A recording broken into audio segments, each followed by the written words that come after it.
खबर दमोह से केंद्रीय राज्य मंत्री प्रहलाद पटेल आत्मनिर्भर भारत अभियान के तहत आयोजित एक कार्यक्रम में शामिल हुए। यहां उन्होंने स्वयं सहायता समूहों से चर्चा की। कार्यक्रम को संबोधित करते हुए प्रहलाद पटेल ने कहा, आत्मनिर्भर भारत की तरफ हमारा देश कदम बढ़ा रहा है। हम जिन चीजों का आयात करते हैं, हमारी कोशिश है कि हम उसका निर्यातक भी बने। कुछ सरकारी संस्थाएं बन रही है तो मुझे लगा कि ये एक समसामयिक विषय है। मैं दमोह प्रसाद जिला प्रशासन को बधाई दूंगा। इनके पास में 100 परिवारों का लक्ष्य था, उनमें से उन्हें 220 आवेदन आए, 168 को राज्य ने स्वीकृत किया है और 131 को उन्हें अनुदान दे दिया। मैं उनको भी बधाई देता हूँ। जबलपुर में लोकतंत्र की पाठशाला कांग्रेसी नेता की ओर चलाई जा रही है। दरअसल कांग्रेसी विधायक विजय सक्सेना की अगुवाई में युवा कांग्रेस के कार्यकर्ताओं ने रैली निकाली और आईजी कार्यालय का घेराव करने की कोशिश की गई, जिसके बाद पुलिस ने बैरिकेडिंग करके रैली रोक दी और कुछ कांग्रेसी कार्यकर्ताओं को हिरासत में लिया। वहीं इस मामले पर पुलिस का कहना है कि बिना अनुमति के प्रदर्शन किया गया, जिस पर पुलिस ने कार्रवाई की, तो दूसरी ओर कांग्रेसी विधायक ने पुलिस पर मनमानी का आरोप लगाया।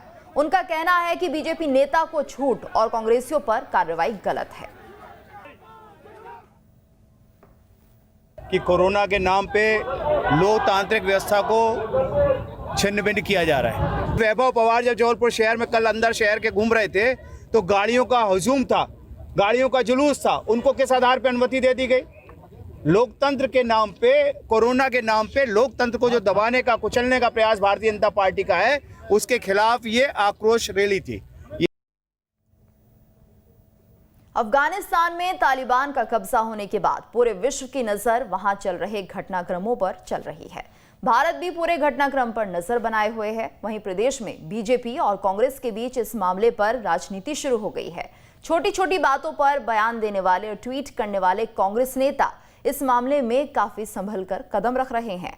आमतौर पर हर मामले में अपनी राय रखने वाले पूर्व मुख्यमंत्री दिग्विजय सिंह, कमलनाथ सहित कांग्रेस के अन्य बड़े नेता भी खामोश हैं।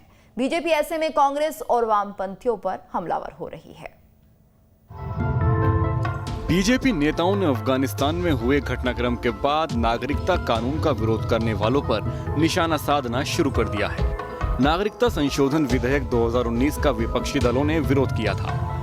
प्रताड़ित हिंदू, बौद्धों, सिखों, जैनियों, पारसियों और ईसाइयों को नागरिकता दिए जाने का विरोध किया गया था।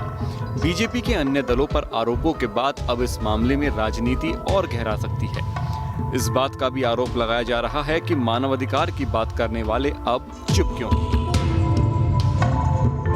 जो देश दुनिया में लेख और कार्टून पर मानवाधिकार और अभिव्यक्ति की आजादी की दुहाई देकर धरना प्रदर्शन आंदोलन किया करते थे, वो कहां गायब हैं? तालिबान के संग खड़े हैं क्या, या मुंह में दही जम गया है? वो जरा बताएं कि नागरिकता संशोधन कानून जो गृह मंत्री अमित शाह जी नरेंद्र मोदी जी के नेतृत्व पर लेकर आए, जो प्रताड़ित हिंदू, बौद्ध, सिख हैं, उनको नागरिकता देने का, जो इसी प्रकार जो वहां प्रताड़ित इन देशों में रहे हैं, उनको नागरिकता देने का कानून लाए, तो इनके पेट में दर्द था, इनके दिमाग में दर्द था, वो बताएं, वो कहां छिपे पड़े हैं? बीजेपी के इन आरोपों के बाद कांग्रेस भी आक्रामक हो गई है। कांग्रेस नेताओं का कहना है कि बीजेपी को राजनीति करने की जगह अफगानिस्तान में फंसे भारतीयों को लाने की चिंता करनी चाहिए। कांग्रेस नेताओं ने सांप्रदायिक और महिलाओं के कपड़ों तक पर टिप्पणी करने वाले लोगों को ऐसे मामलों में चुप रहने की नसीहत दी है।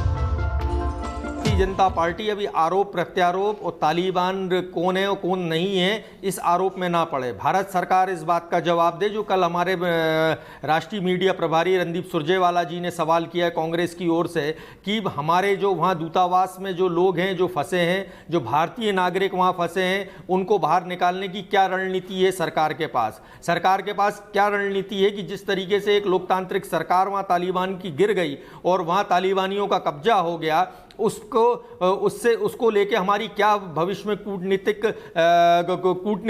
कूटनीति रहेगी, इस बात पर बात करें। अफगानिस्तान में जो भारतीय फंसे हुए हैं, हिंदुस्तान में उनके परिजन परेशान हैं। ऐसे में तेज होती सियासत उनकी जख्मों पर नमक जैसी जलन दे रही है।